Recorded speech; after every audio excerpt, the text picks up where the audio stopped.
Hello सांग मैंने बर्तमान बाहर चु पंचलिंगेश्वर जावाई बाटर गला बेले गोटे मंदिर पड़ी बढ़िया मंदिर बना हो बर्तमान अध घंटा हो गलुणु बालेश्वर रु बाहर की बर्तमान नीलगिरी जो रास्ता देकी आम जा पंचलिंगेश्वर पाखे पहुँच गलुणु। बर्तमान पहाड़ उपर मंदिर अच्छी पहाड़ उपर बर्तमान आम उठुँ जावाई ये रास्ता देकी आम जाऊँ पहाड़ उपर को बहुत ऊपर मंदिर अच्छी।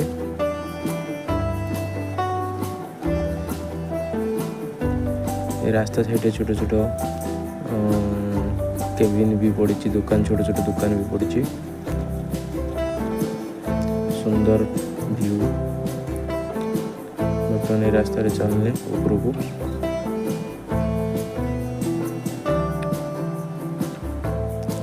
ये जगह राति बेले भालू मैंने पलि आसती जगह को से राति 6टा पर ये जगह बंद कर दियंती उपरକୁ क्या छाड़ती घंच जंगल एरिया रे।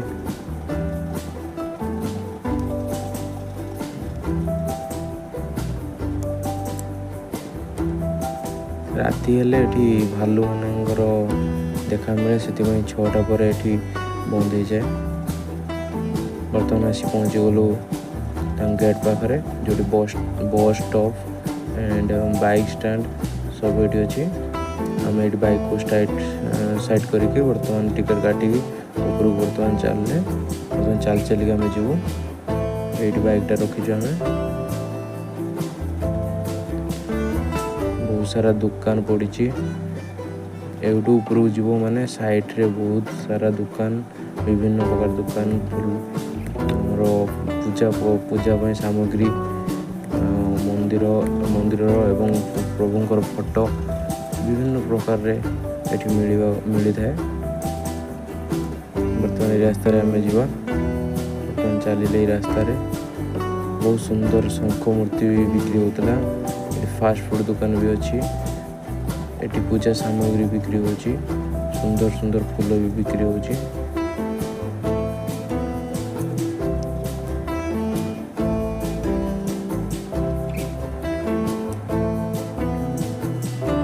भाईना आमको कहते कि नापी किंतु आम आगू जाकि आम किणु आगू टे कम रेट थी से आगू जा किणु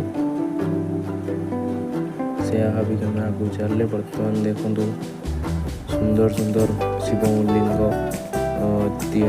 केते सुंदर लगुच पत्थर तैयारी माउजी जनक विभिन्न प्रकार मूर्ति बिक्री कर सीधा चलिए प्रभु दर्शन करने मन व्याकुल हो जाऊँगी से आम सीधा चलुँच। विभिन्न प्रकार दुकान देखो साइड रे बिक्री होची।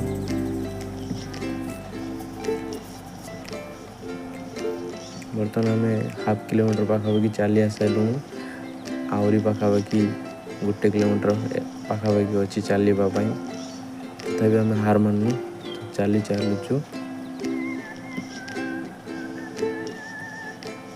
ये रोड साइड रे विभिन्न प्रकार दुकान भी अच्छी जहाँ चाहिए ताहा मिल दुकान रे पूजा सामग्री जहाँ जेकोसी जिनस खोज पाइपर।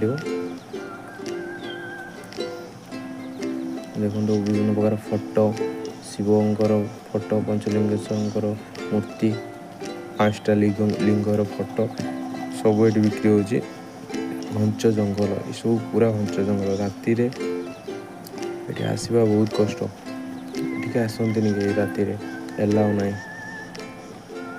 6टा पर बंद कर दियंती गेट 5टा पर 6टा पर बंद कर दियंती गेट भितर क्या छाड़ती कहीं हाथी भालू एम सब तौक आसी से लोक मान प्रॉब्लम हो से बंद करती 6टा पर बंद कर दियंती। विभिन्न सारा दुकान देखो बहुत सारा दुकान पड़ी बढ़िया प्लेस आसतु निश्चित बुली जातु।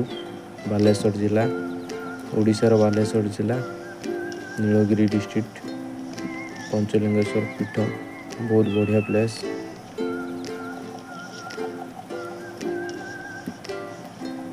भाई भाईना को बाइक एलाउ कर देछन कारण भितर बाइक छाड़लेनी कारण भितर एमानू छाड़छन कारण एमाने दुकानी ना से बिक्री करछन जिन सेतिपई तांको एलाउ करछन आम मानू बाइक भितर एलाउ नै सेति हमकु चाली चाली आसिया पड़ो। बर्तमान माउसी पाखर आम किसी पूजा सामग्री किणु माउसी तक नड़िया जुआर होते आमको पानी अच्छी कि नहीं देखुं चेक कर बहुत सस्ता मिलूँ फूल पूजा सामग्री बहुत सस्तार मिलूँ 20 टଙ୍କା नेलु 20 टଙ୍କା बहुत सारा जिनस आमको देला माउसी।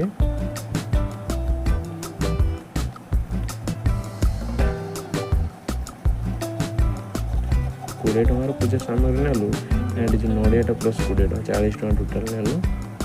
ବହୁତ କମ୍ରେ ଏସବୁ ଜିନିଷ ଦେଉଛନ୍ତି ମାଉସୀ। ନିଶ୍ଚିତ ଆସନ୍ତୁ ଏ ମାଉସୀ ପାଖରୁ କିଣନ୍ତୁ।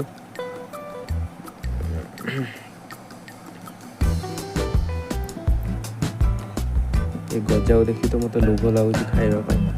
ବହୁତ ଟେଷ୍ଟି ବନା ହେଇଛି, ଦେଖାଯାଉଛି ଯେମିତି ବହୁତ ଟେଷ୍ଟି ଲାଗିବ, ସୁନ୍ଦର ଦେଖାଯାଉଛି। ଉପରେ ପାଲ ଦିଆହେଇଛି, ପଥର ଖରା ବର୍ଷାରୁ ରକ୍ଷା ପାଇଁ ପାଲ ଟଙ୍ଗା ହେଇଛି। ବିଭିନ୍ନ ପ୍ରକାର କାରୁକାର୍ଯ୍ୟରେ ବନା ହେଇଛି, ପଥରରେ ତିଆରି ହେଇଥିବା ମୂର୍ତ୍ତି କେଡ଼େ ସୁନ୍ଦର ଲାଗୁଛି, ବହୁତ ସୁନ୍ଦର ଲାଗୁଛି। ପଥରରେ ତିଆରି ହେଇଛି ସବୁ ମୂର୍ତ୍ତି, ବିଭିନ୍ନ ପ୍ରକାର ମୂର୍ତ୍ତି ଶିବଙ୍କର, ଲକ୍ଷ୍ମୀ ମାଆଙ୍କର, ବିଭିନ୍ନ ପ୍ରକାର ପ୍ରଭୁଙ୍କର ମୂର୍ତ୍ତି ଅଛି। ଏଠି ଡମ୍ବୁରୁ ଅଛି। ବର୍ତ୍ତମାନ ଆମେ ଉପରକୁ ଯିବା।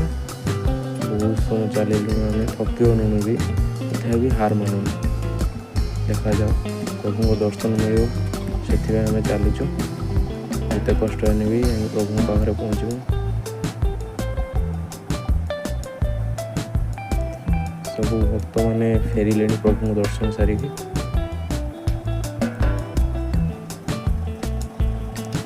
ଫାଇନାଲି ପଞ୍ଚଲିଙ୍ଗେଶ୍ୱର ଗେଟ୍ ପାଖରେ ପହଞ୍ଚିଗଲେ। ବର୍ତ୍ତମାନ ଏଠି ଟିକେଟ୍ କଟା ହେଉଛି। ଦୁଇଟା ଜାଗାରେ ଟିକେଟ୍ କଟା ହେଉଛି। ଏଠି ବାଇକ୍ ରଖିବା ସେଠି ଟିକେଟ୍ କଟା ହେବ, ଏଠି ଟିକେଟ୍ କଟା ହେବ। ଏଠି ଆମେ ଏଣ୍ଟ୍ରି ପାଇଁ ଟିକେଟ୍ କଟା ହେଲା। ପୁଣି ଆଉ ଗୋଟେ ଆଗକୁ ଅଛି ଟିକେଟ୍ କଟା। 3 ଜାଗାରେ ଟିକେଟ୍ କଟା ହେଉଛି। ଯେଉଁଠି ଜୁତା ରଖା ହେବ ସେଠି ବି ଟିକେଟ୍ କଟା ହେବ। 3 ଜାଗାରେ।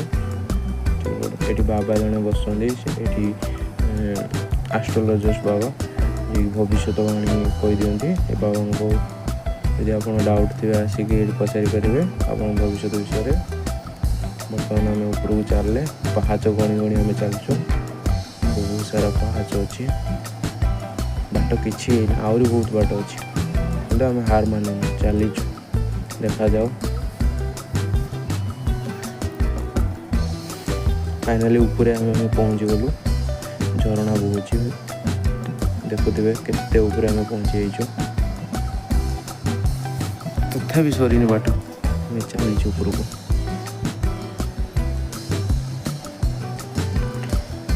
ଦେଖୁଥିବେ କେତେ ଘଞ୍ଚ ଜଙ୍ଗଲ, ଦେଖିଲେ ଡର ଲାଗୁଛି।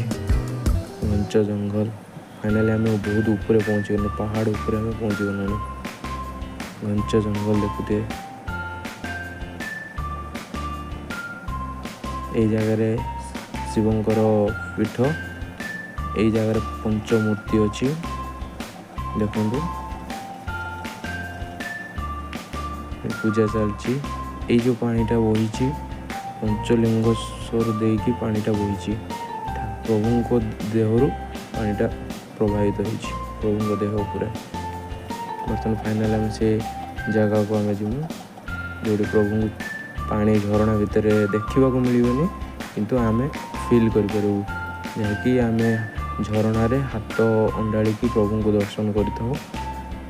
5ଟା ଲିଙ୍ଗ ଯେମିତି ବାଜିବ ହାତରେ, ସେମିତି ଟାଇମ୍ରେ ଆମେ ପ୍ରଭୁଙ୍କୁ ଦର୍ଶନ କରୁ, କିନ୍ତୁ ଦେଖି ହେବନି, ପାଣି ଅଧିକ ଥାଏ ନା, ଦେଖି ହେବନି। ଏଠି ନନା ପୂଜା କରୁଛନ୍ତି। ଯାହା ବି ମାନସିକ ଥିବ ଆସିକି ଏଠି ପୂଜା କରିବେ, ଆପଣ ମାନସିକ ପୂରଣ ହେବ। ଫାଇନାଲ୍ ଆମେ ତଳକୁ ଯିବା। ଏଠି ନନା ପୂଜା ଚାଲିଛି। ଆପଣ ଆସିକି ଏଠି ଚାହିଁଲେ ଭଗବାନଙ୍କୁ ଦର୍ଶନ କରି ପୂଜା ପାଠ କରିକି ଆପଣ ଯାଇପାରିବେ ଏବଂ ମନସ୍କାମନା ପୂର୍ଣ୍ଣ କରିପାରିବେ।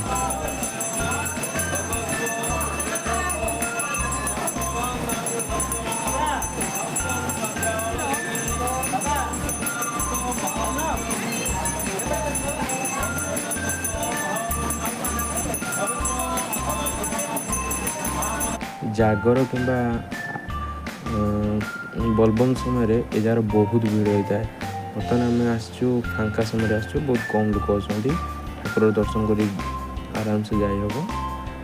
କିନ୍ତୁ ଜାଗର ଏବଂ ବୋଲବମ୍ ସମୟରେ ଯେଉଁଟା ଆମର କାଉଡ଼ିଆ ସମୟରେ ଏଠାରେ ବହୁତ ଭିଡ଼ ହୋଇଥାଏ। ବହୁତ ଭିଡ଼ ହୋଇଥାଏ ଯେ ପ୍ରଭୁଙ୍କୁ ଦର୍ଶନ ମିଳେନି, ଏତେ ଭିଡ଼ ହୋଇଥାଏ। କିନ୍ତୁ ଫାଙ୍କା ସମୟରେ ଆସନ୍ତୁ, ନିଶ୍ଚିତ ବୁଲି ଯାଆନ୍ତୁ, ଦର୍ଶନ କରନ୍ତୁ। ଏଇ ଯେଉଁ ପାଣି ଶୋଟା ଆସୁଛି, ଏଇ ଦେଖିଥିବେ ଜଣେ ଲୋକଟେ ହାତ ବଢ଼େଇଛି, ସେଇ ଜାଗାରେ ପ୍ରଭୁ ଅଛନ୍ତି। ବର୍ତ୍ତମାନ ଦେଖନ୍ତୁ ମାଉସୀ ତାଙ୍କର ହାତ ବଢ଼େଇକି ପ୍ରଭୁଙ୍କୁ ଦର୍ଶନ କରିବେ। ଫାଇନାଲି ସେ ଦର୍ଶନ କଲେ, ମୁଁ ବି ଦର୍ଶନ କରିଦେଲି। ସେଇ ଜାଗାରେ ଯେଉଁ ପାଣି ଶୋ ହେଉଛି, ସେଇ ଜାଗାରେ ପ୍ରଭୁ ଅଛନ୍ତି। 5ଟି ଲିଙ୍ଗ, ହାତ ବୁଲେଇକି 5ଟି ଲିଙ୍ଗକୁ ଦର୍ଶନ କରାହେବ। ହାତରେ ବାଜିବା ଦରକାର 5ଟି ଲିଙ୍ଗ, ଜାଣିବ ପ୍ରଭୁଙ୍କୁ ଦର୍ଶନ ସଫଳ ହେଇଛି। ଏତେ ଦୂରରୁ ଆସିକି ଯଦି 5ଟା ଲିଙ୍ଗକୁ ଛୁଇଁଦେବ, ଜାଣିବ ଦର୍ଶନ ସଫଳ ହେଇଛି। ମାଉସୀ ତାଙ୍କର ପ୍ରଭୁଙ୍କୁ ମନସ୍କାମନା ତାଙ୍କର କହୁଛନ୍ତି।